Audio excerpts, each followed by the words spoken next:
As sellers, we all like it when customers buy stuff and happily receive it.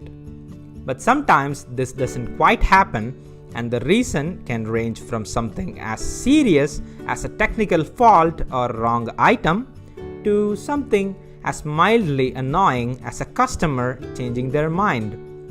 So we at Zoho have built a sales returns module inside of your Zoho Inventory where you can record the details of products returned by customers, add intact products back into your inventory, and record refunds made to your clients.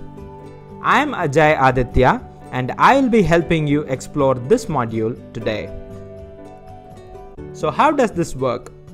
For starters, you need a sales order in Zoho Inventory with some items that have already been either invoiced, shipped, or delivered to the client. Now, if the customer returns one or more items in that order, you record a sales return from within the same order. When the goods reach your warehouse or store, if they are all right, then you can add them back to your available stock using a receive document, and you can record any refunds made or store credits given to the client. Simple, right? Now, before you process a product return, the items in question must qualify as returnable items. So please make sure that they are not services, raw materials that don't have any selling prices, or items for which you have not opted to receive returns. To record returns made by a customer, navigate to the sales order in question and click the Create button on the top right corner and choose Sales Return from the drop-down. Inside the returns form, you can either enter RMA numbers manually or auto-generate them. Record the reason specified by the customer, for example, got the wrong color or something like that.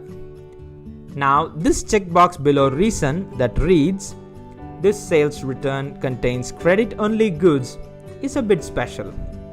It will decide whether the returned items get added back to the inventory or not.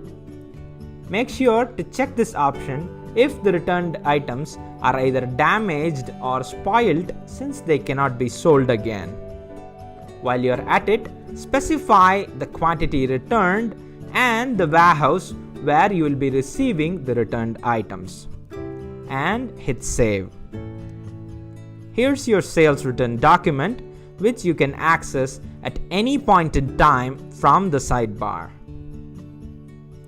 To receive the returned items back into your inventory, open the sales return document and click Receive. Inside the Receive form, you can specify the date and the quantity of items that have successfully reached your store or warehouse and hit Save. Now, when we check the stock level of one of the items that have been returned, you can see an increase in the actual stock level. Processing refunds. The refund process can be done in two ways. You can either give the customer credit that can be applied to other invoices or just pay them back. Irrespective of how you operate, the first step in Zoho Inventory is to create a credit note where you will specify the details of the items being returned and the amount of money you wish to credit to the customer. Upon creating a credit note, you can either apply it to one or more invoices associated with the same customer, or you can straight up record a refund note within Zoho Inventory. If you record a refund note, specify the mode of payment and the account associated with the payment. Note that this is not your bank account. This field is simply used to capture the refunds against the appropriate accounting entry in your books. Now you're all set. Your sales return cycle ends with a successful refund. If there are problems in receiving your products from the customer, or if there are violations of your refund policy, then you have the option to decline the refund process for that particular sales order. Now that we have seen a complete product return cycle for an ideal case within Zoho Inventory, let's see how you can handle other cases, such as case 1. Items have been shipped and now the customer wants to cancel the order.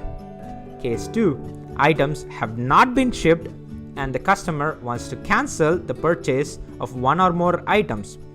Case 3. The customer wants you to replace one or more items. Case 4. You have invoiced a customer without creating a sales order first, and your customer wants to return one or more items on your invoice. Let's look at the first case. Items have been shipped out from your warehouse and now the customer wants to cancel the order. Here we'll follow the standard cycle as we saw earlier. You will record a sales return document for the items that need to be returned to you and create a credit note for them. Depending on the amount of credit given, you can apply it to offset one or more invoices issued to the same customer and collect payments only for the balance. Later, when you physically receive the returned items, you can record what we call as a receive in Zoho Inventory, or a product receiving note for them. Speaking of receiving products back into inventory, please pay attention to the location fields where you can specify collection points. When you are recording a sales return, you have the option to specify which warehouse receives which item from the list. For example, the customer has returned 10 ballpoint pens and 20 erasers. When you record a sales return within Zoho Inventory, you can send 10 ballpoint pens to warehouse 1 and 20 erasers to warehouse 2. Now what if there is a need to split and distribute a single line item amongst different locations? Say you get back 100 ballpoint pens from a customer and 60 must go to warehouse 1 and 40 to warehouse 2. Here you need to record 2 sales return documents, one for warehouse 1 and one for warehouse 2, and process them individually. In the second case, where the items have not been shipped by you, but then the customer wants to cancel the purchase of one or more items in the sales order. In this case, the items are still with you, so a sales return document does not make sense. Instead, navigate to the invoice, click More, and choose Create Credit Note from the drop-down. The details of the customer and all the items along with their selling prices on that particular invoice will automatically appear in the credit note. If you want to make any changes to the amount credited to the customer, then this is the place. For example, some vendors like to charge a 10% cancellation charge on their items, and this amount can be subtracted using the credit note. Once you are ready, save and email this credit note to the customer. If the customer has already paid for the goods, then you can apply the credit to offset future purchases by the same customer. In the third case, the customer wants you to replace one or more items. Let's suppose that you got an order. You got paid and you have shipped out all the items. Now, the items have been delivered, but your customer is not happy with one or more items and has requested replacements. What to do? Well, shipping out the replacements is top priority in order to retain the customer. So, start by cloning your existing sales order into a new sales order and pick only the name and quantity of all items that you are going to replace. Remove the rest of the items, convert this particular sales order into an invoice, and then pack and ship the goods out. Now go back to your original sales order that made the customer unhappy and create a sales return document and record the product receiving notes as soon as the returned items reach you in order to add them back to your inventory. Now create a credit note for the items being returned and replaced. Once done, apply these credits to the new invoice that you made from the sales order containing replacements. For case 4, you have invoiced a customer without creating a sales order first, and now your customer wants to return one or more items on your invoice. Now, you wouldn't do this unless you don't ship orders at all, and your customer always collect their stuff directly from your store. Sometimes one of these customers can come back and return one or more items to either get a replacement or a refund. In this case, you will have to navigate to the invoice and create a credit note. These credits can then be applied to the new invoice containing the replacement or be used against a future purchase by the same customer. Now that we have seen how to manage product returns in a few different ways, let's take a quick look at the Sales Return History report. This report can be accessed via the sidebar under the Reports module.